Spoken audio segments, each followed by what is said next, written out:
All right, we'll start the business portion of our meeting. Little application. First of all, do we have any visitors? I know we expected some Lancaster and Pillager visitors. Anybody new in the room today? All right. Outside of the agenda piece that I wanted to mention, we have Ethan and Parker in the back of the room from Buffalo videotaping our meeting, so I'm going to give them a quick round of applause. Thank you, guys. All right, the agenda is at your places. Need a motion to approve the agenda. Motion. There's a motion. Is there a second? Second. Motion and a second. All in favor? Aye. Opposed? Same sign? All right. We'll begin with the secretary's report. Jeff.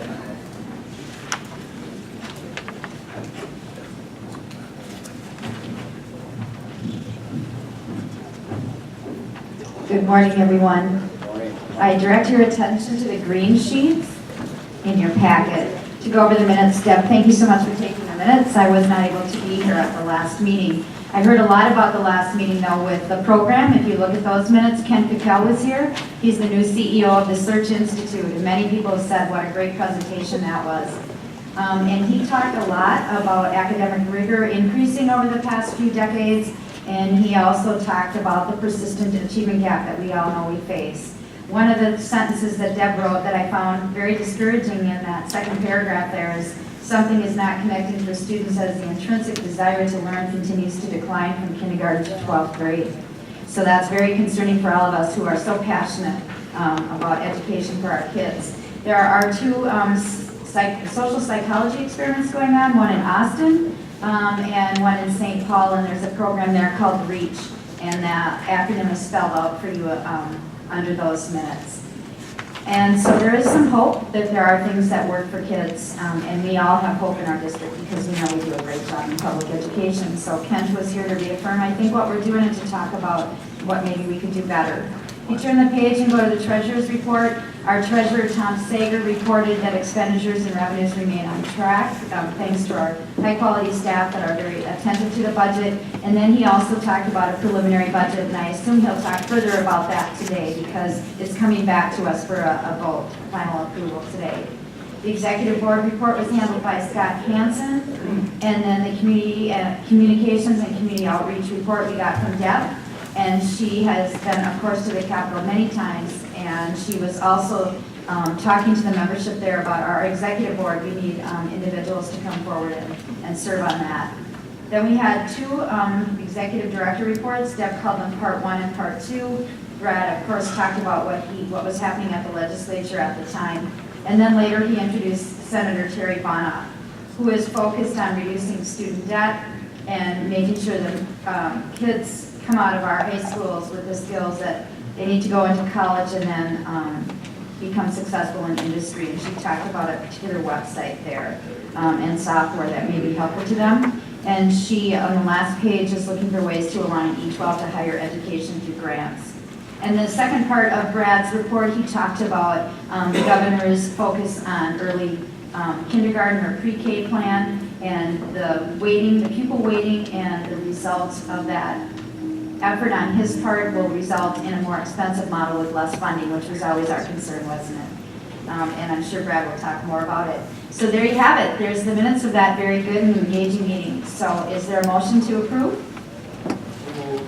A second? Any discussion? All those in favor say aye. Aye. Opposed? Same sign.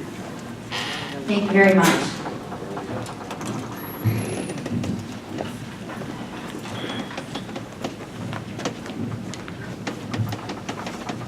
Good morning. Nice to see everybody today.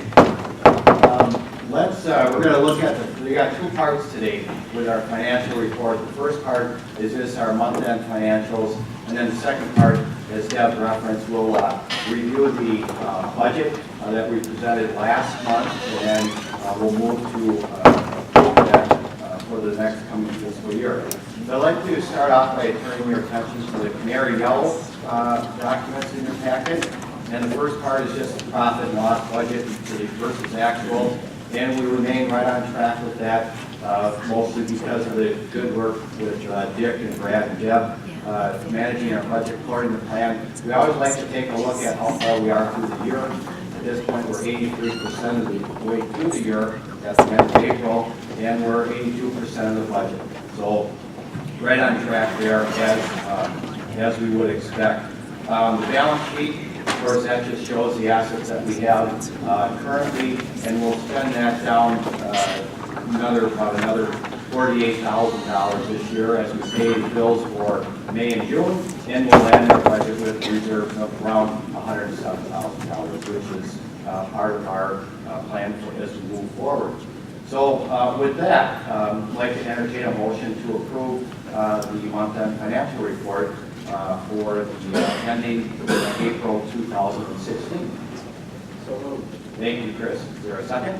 Second. Thank you. Any further discussion or dialogue on this topic? Okay, hearing none, we'll vote. All in favor, signify by saying aye. Aye. Any opposed? Opposed? Thank you. That motion passes, and the financial report is accepted. Second document is beige. Kind of a pretty boring color, but a color nonetheless, beige.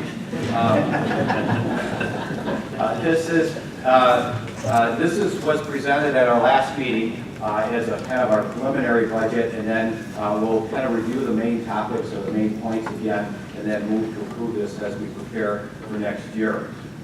First thing that you want to look at on the bottom of note, in fiscal year 16, which is the year we're in right now, we'll end the year a little bit better, quite a bit better, about $10,000 better on that fund balance change. We're expecting the deficit spend by about $15,000, it's going to be more like $5,000, so that's a good thing. We did pick up about $5,000 more in revenue, and that attributed to ending the position this year a little bit better than we had expected. So that's good. We will end this year at about 40% of our reserves. So we're going to look at it in those terms. As we think about next year in FY17, that proposed budget, we're planning on a 2% increase to all expenses. That's the assumption that was built into this budget. And then the other part is that we're proposing an increase to dues by an average of 2.59%, which is an average of about $111 per district. Now that's an average, of course, so some are going to be a little bit more, some are going to be a little bit less. And a lot of it is depending on your district, whether or not your enrollment is increasing or decreasing and the size of your district. With that, we will deficit spend a little bit again next year. Again, we know that going in. We set up the budget for it by about $4,100, and our reserves at that point will be about 39%.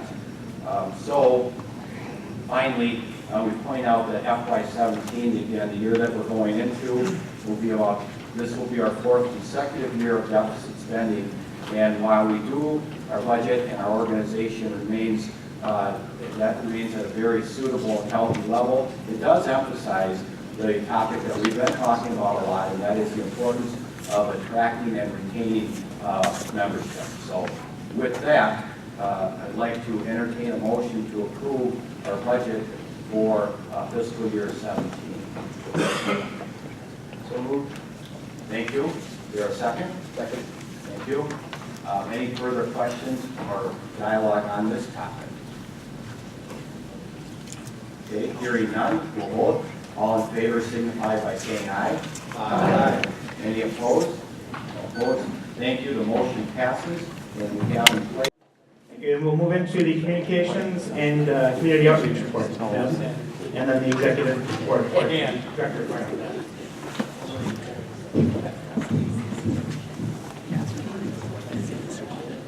Good morning, everybody. Good to see everybody here today for the last general membership meeting of this program year. We do have the summer regional meeting set up. I sent an email out, I believe it was early this week, so that you can register. We go to 5 locations, and we really feel that it's a good time to talk on a more one-to-one basis with all of you. We'll talk about the session and what happened or didn't happen.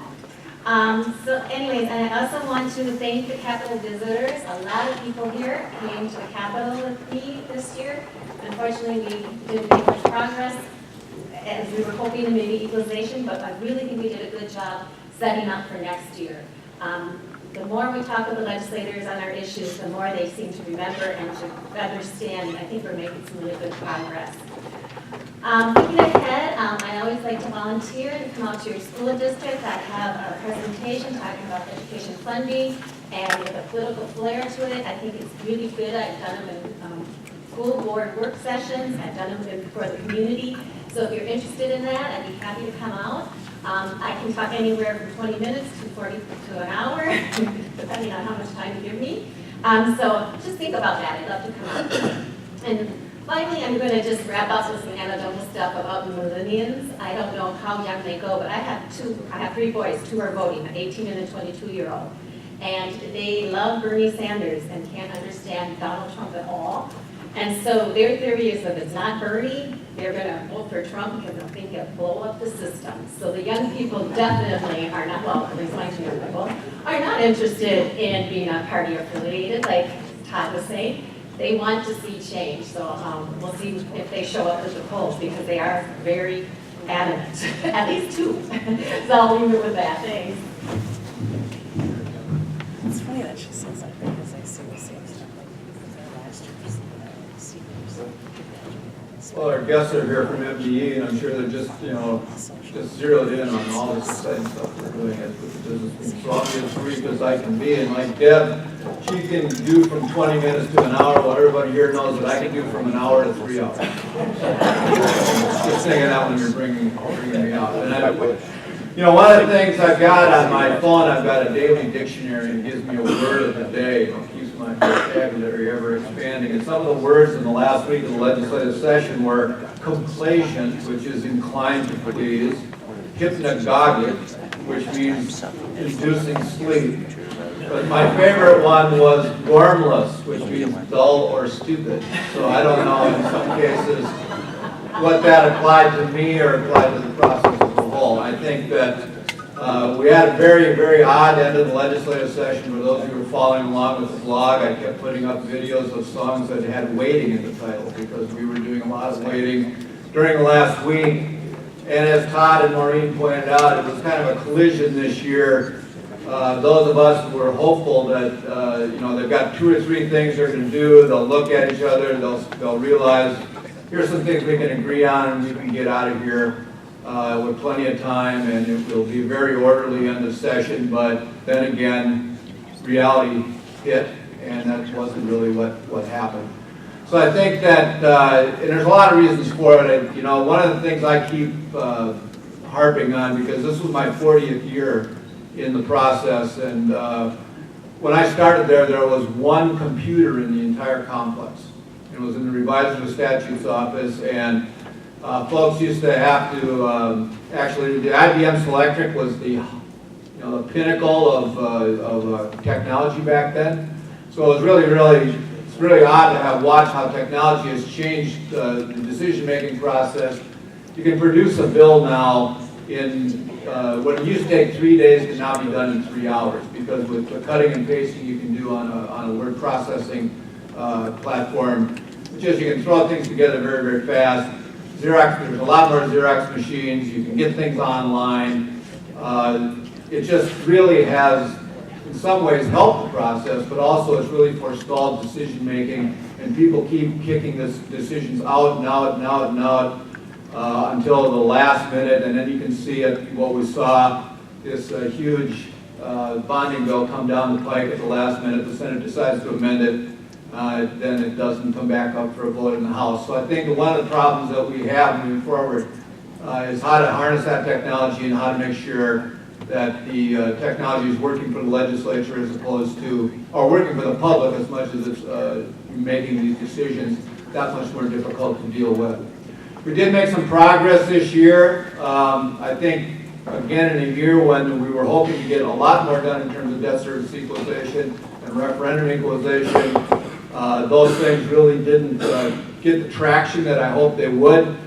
one of the things I plan to do this summer, and I think we're going to convene some folks that are very interested in those issues, to get some materials out, because we want to get ahead of the game this year in a way we've never gotten ahead of it in the past. We want to get out to candidates on the campaign trail and make sure they understand how important equalization is, and get those things discussed about, not only in the big tax terms, but I think one of the things, when you work with legislators and you convince legislators of the importance to them locally of the equalization programs, that's the way to do it. And I think that I've talked to Sam Walseth from MREA, and I think we're going to try to work together on some things that will show, kind of get that thing percolating on a statewide basis. And that's both the referendum and debt service equalization. So we want to get that as a front burner issue in the campaign. And what I've talked to folks in the press, and I think we want to work with them as well, to show that this is an issue that needs to come back onto the front burner. They did some things with tax cuts and tax reductions this year. I don't know how in the world taking the escalator out of the cigarette tax is more important than debt service equalization, but if I think about it for 3 days, I still won't come up with an answer.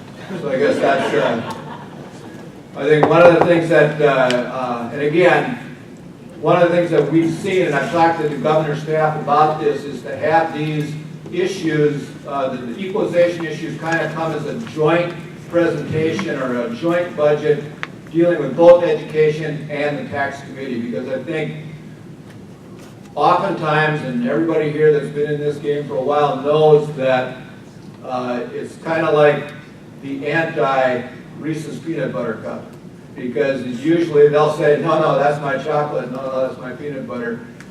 They'll say in tax committee, well, that's education spending, and education folks will say, well, no, that's tax relief.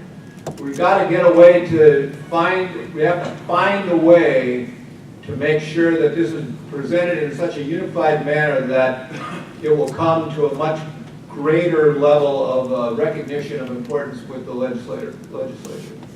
Some disappointments this year: we didn't get any money for TD&E, or we didn't get any money for the ongoing QCOP.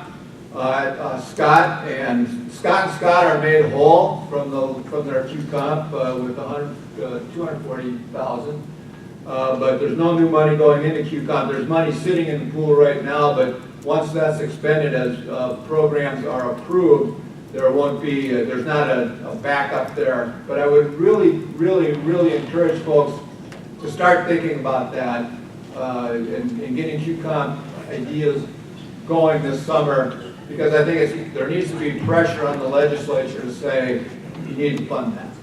And I think unless people really dive in and do that, there's simply not going to be that's simply not going to rise to the fore. But on the tax issue, I think we really, again, and I'm willing to drive everywhere this summer.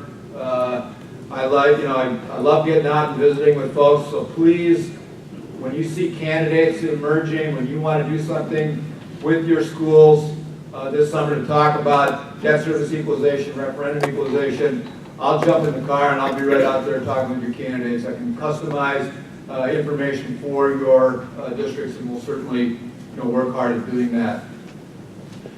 Other than that, I think if there's questions about how things played out this year, very difficult to, again, this supplemental budget process where they're throwing all the budgets into one conference committee is really a practice that has to stop. And I think that it's just, when you've got people that aren't really familiar with the individual issues areas that are being discussed and positioned, and it's put it this way, there's the public view, it's the tip of the iceberg kind of thing. You've got 5 people from each side, dealing with the final product, and there's a lot of scurrying about, but it's not a very transparent process when you're working on education. I think they need to look at some way to get working groups that will be public on each of those issue areas with involved legislators from both the House and Senate and all political parties to really come, and so that the people can see how this thing is put together. Because even those of us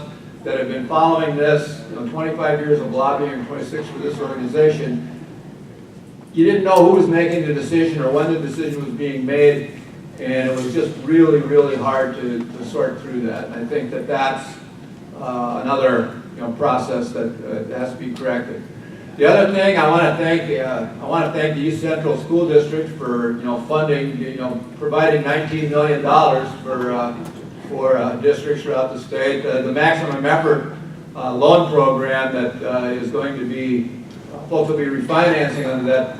Well, my guess is they will be given incentives that are out there for them to refinance. But one of the things that was interesting this year is that the $53 million, or 50 of the $53 million that was produced in one-time money by decisions made, specifically starting in the House, was based on initially those folks all choosing to refinance their maximum effort loans out of the goodness of their hearts. And I think one of the things is that they, and as I looked at that and I talked more and more, as I said, this is like me going into a bank and saying, I want a loan for $1 million house. And they'll say, well, what you going to use for down payment? And I'll say, don't worry about that, I'm winning the Powerball next week. I mean, that's kind of the way that it worked, is that everything was based on this assumption that certain things were going to happen, and that's how we're going to make the money. Well, there was a lot of consternation over the last week about that, because some folks said, well, we may not do that. And then there was obviously some carrot and stick act. Well, first there was a stick, and then there was some carrot, followed by some carrots. And so I think that's where, that's how that will happen now. And I think, again, I spent a good part of the last Friday and Saturday kind of marshaling, some of that stuff through, or trying to find ways to make that work. So again, thanks to all of you for all the help that you've given me throughout this session. Thanks for the support, being there on the days on the Hill, sending me emails, cluing me in as to what's happening in your district. And again, I want to get out there this summer. I want to meet with your school boards. I want to meet with your legislative candidates to help, educate them. And if you can educate them by yourself without me getting in your way, that's fine too. I don't need to be out there, because again, there's only so much oxygen in the room usually, and I can usually take all of it. So I would say that, but then we get them drowsy, and then they'll do what we say. But again, I don't want to be too hypnogenic up there. So I guess I will bring up Tom and the Dosh, and we can get to people that actually know what they're talking about, and have some very good information for us to share with us. So thank you all very, very much.